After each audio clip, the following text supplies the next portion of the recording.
Hello, everyone. Welcome to Zero Psych, and today I want to talk about the potential of extroverted thinking being lazy. Now, this idea was actually inspired by the YouTuber and psychiatrist Dr. K, who runs the YouTube channel Healthy Gamer GG. He was doing an interview with a Twitch streamer named Asmongold, where they were discussing laziness, and he said something along the lines of, this isn't going to be perfect, but he said something along the lines of, essentially, our brains are so hyper efficient that sometimes it's this efficiency that can create laziness because our brain tries to prioritize certain things over the other, and we get into the idea of cognitively lowering the needs of certain things that we need to do because we're prioritizing other things. And this vicious cycle can lead to laziness. And it's not actually laziness, it's just that our brain is tricking us into thinking that we're focusing things that need to be focused first and foremost. And I think that this can actually relate to extroverted thinking and cognitive functions, and I wanted to talk about that. Let's get into it.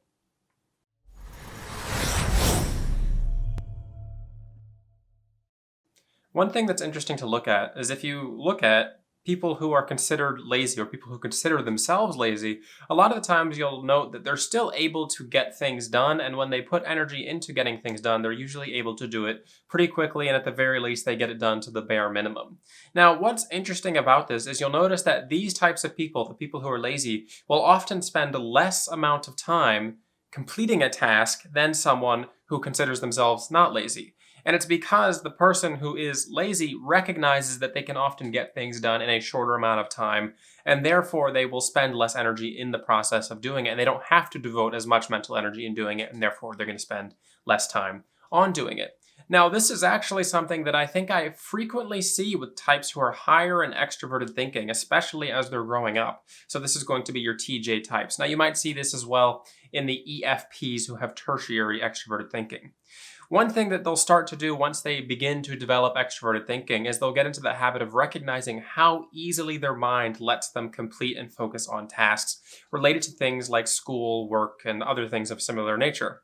And what you'll see is that as they get better at completing these tasks quickly, they'll start to systematize them or get them to the point where they have to spend so minimal amount of energy on them that you rarely see them doing these tasks. And it almost appears as if they're lazy despite the fact that they can get things done. A lot of the times what's happening here is extroverted thinking is kind of making a system mentally acknowledging the process that needs to be done to complete a task before it even needs to be done. So that way when they get into the process of doing the task, they don't even have to think about how am I going to do this. They're already like, okay, I have steps to complete this task, and therefore you save time in preparation. And as I mentioned earlier, once they get into the process of kind of reoccurringly doing this with every single thing that they come across, it gets to the point where they may appear like they're not doing much work as compared to other people because they're really compacting the amount of work that they have to do into a small amount of time.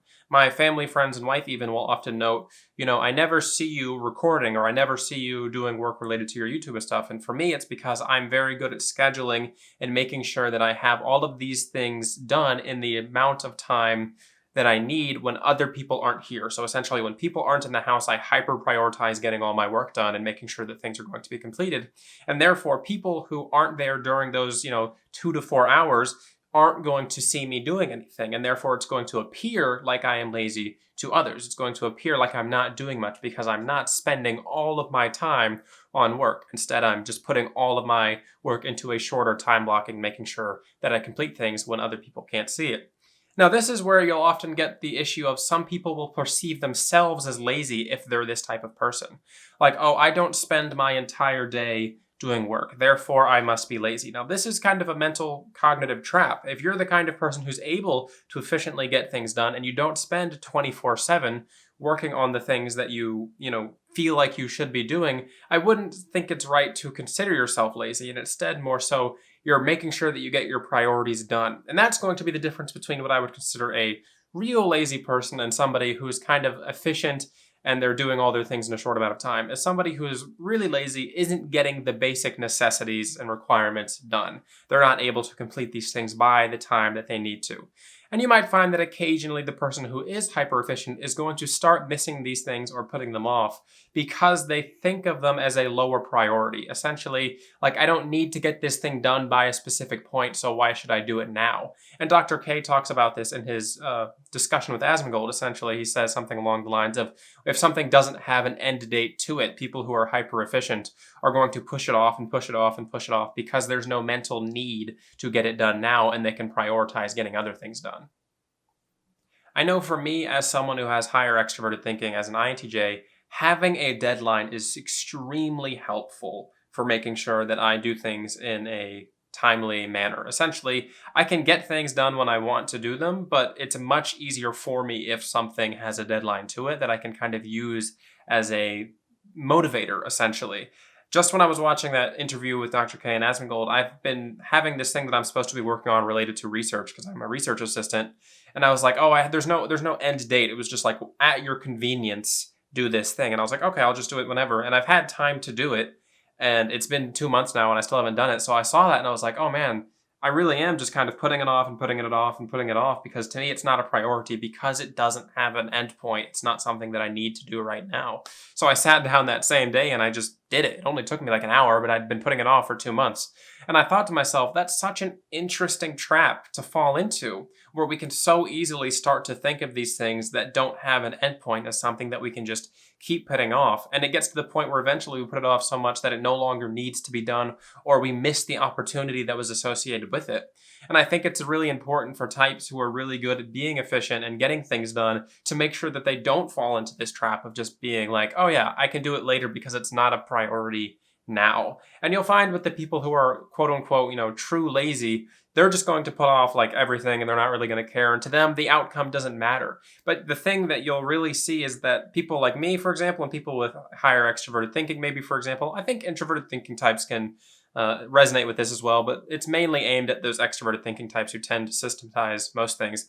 But anyway, they're going to be the ones who tend to fall into that trap more often, where it's like, okay, I'm just going to keep setting it off because it's not a priority right now. And the difference is that for them, there's a motivation to do it. They want the thing associated with the outcome, but they really struggle to put themselves into a place where they're going to be getting it done if they're not, seeing it as a priority right now. I think one of the easiest ways that somebody can get out of this kind of mental trap of pushing things off if they don't have a deadline is to set a personal deadline for yourself. Create your own schedule around the things that you need to be doing. And if you set yourself to a deadline, you're more likely to follow up with that deadline. If you're someone like me, for example, I find that is really what helps me when getting things done. When I was an undergraduate and I needed to be studying, for example, I always set aside the same blocks of hours every single week on the same day to study for specific times in classes. I'm a person who does not like routine, but that type of structure helped me pass and helped me get good grades because it helped me systematize and make concrete what needs to be done. Essentially, this is when you have to do something, so sit down and do it in that time period. And if you do it right then it will be done. And that way you don't even have to worry about being lazy because it's just like, okay, now I've got the time set aside. I know I can complete it in this time frame. I know I can make sure it's done in this amount of time. Now you're set. Now, some people are going to need more time for the same tasks. And I think that these are the people who are actually going to tend to be less lazy because they realize that they need more time to get something done. If you're someone who can breeze through homework, studying, and reading a chapter in 2.5 hours, then you're more likely to procrastinate than someone who takes 5 to 6 hours to do the same thing. And it's because for you, it's so much easier that, again, you have more potential time to do it, so you would be willing to say, okay, I'll put it off until Sunday evening at 6 p.m. when it's due at midnight. And then you get into the circumstance where your internet goes down or something and you miss the grade or you miss the assignment. And then it's only your fault because you had the whole week to do it. And you'll find that the people who take longer to do it will be the types of people who start on Monday when it's due on Sunday, and maybe they take a little bit of time each day and they get it done throughout the week.